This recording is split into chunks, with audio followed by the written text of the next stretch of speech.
Thank you, Chair.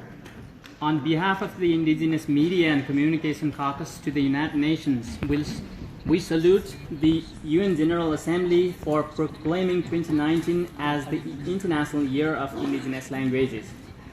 We would like to highlight the role that Indigenous media currently play around the world in strengthening and maintaining Indigenous languages, and note the systematic discrimination that Indigenous media face within state policies and legislation.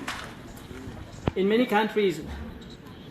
other countries, including my country of Nepal, the mainstream media is only available in dominant languages to the exclusion of Indigenous languages, making it inaccessible to many Indigenous peoples, hampering Indigenous peoples' right to access information in the languages they understand, and regrettably contributing to the marginalizations and loss of Indigenous languages.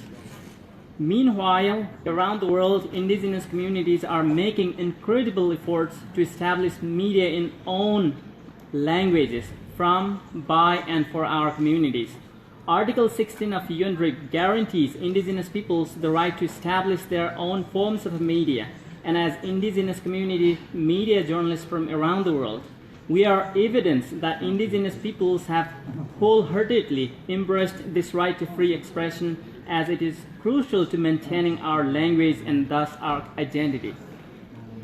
However, in many cases, we are forced to do this work under threats and intimidations, and we regularly experience violence perpetrated by agents of own governments. Many of us live in fear of violence and criminalization simply for exercising our right to freedom of expression. Although similar threats face all journalists, it is often the Indigenous communicators who are excluded from mechanism of protection due to both lack of formal recognition as journalists, geographic inaccessibility to protection measures, and discrimination and impunity within the justice system. We see a clear example of a state violence against Indigenous community radio practitioners in Guatemala, where in the 10 years since the declaration was adopted, at least 12 community radio stations have been raided by the national police, and Indigenous journalists have been thrown in jail, often without clear charges and for indefinite periods. This occurred because Guatemala's communications law failed to recognize Indigenous people's right to community radio.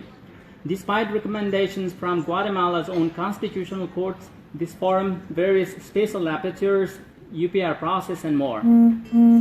Thus, we recommend that in commemoration of the International Year of Indigenous Languages, states take real steps to implement policy changes that facilitate Indigenous people's access to their own forms of media and in their own languages. Thank you.